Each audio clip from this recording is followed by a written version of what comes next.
Hi friends, welcome to వివిక్త cooking.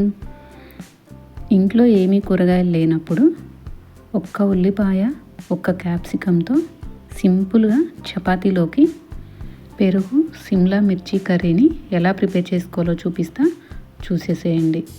ముందుగా ఒక ప్లేట్ తీసుకొని పొడవుగా సన్నగా కట్ చేసుకున్న ఒక పెద్ద ఆనియన్, ఒక క్యాప్సికం, ఒక 2 పచ్చిమిర్చిని యాడ్ చేసుకొని పల్లీలను కచ్చాపచ్చగా దంచుకొని 1 టేబుల్ స్పూన్ యాడ్ చేసుకొని రుచికి సరిపడా సాల్ట్, కారం, 1/2 టీ స్పూన్ జీలకర్ర పొడి, 1/2 టీ స్పూన్ ధనియా పొడి యాడ్ చేసుకొని 2 టేబుల్ స్పూన్ వాటర్ని యాడ్ చేసుకొని మొత్తం కలిసే విధంగా కలుపుకొని పక్కన ఉంచుకోవాలి.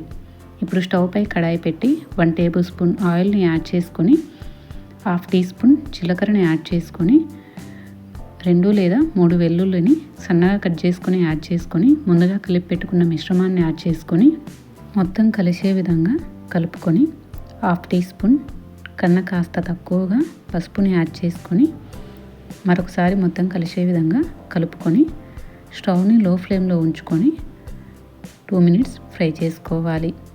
ఇది ఫ్రై అయ్యేలోపు ఒక చిలిపి ప్రశ్న: ఆకు వేసి అన్నం పెడితే ఆకు తీసి అన్నం తిన్నారు, ఏమిటది? సమాధానం తెలిస్తే కామెంట్ సెక్షన్లో కామెంట్ చేయండి. 1 టేబుల్ స్పూన్ శనగపిండిని యాడ్ చేసుకొని 1/2 కప్ పెరుగుని యాడ్ చేసుకొని మొత్తం కలిసే విధంగా కలుపుకొని ఒక 2 or 3 సెకండ్స్ ఫ్రై చేసుకొని స్టవ్ ఆపుకోవాలి. ఇంతేనండి, ఎంతో సింపుల్గా చపాతీలోకి సింపుల్గా ప్రిపేర్ చేసుకోవచ్చు. మరి నా వీడియో కనుక మీకు నచ్చినట్లయితే ప్లీజ్ లైక్ చేసి మీ ఫ్రెండ్స్కి షేర్ చేయండి. మరిన్ని వీడియోస్ కోసం మా ఛానల్ని సబ్స్క్రైబ్ చేసుకోండి. Thank you for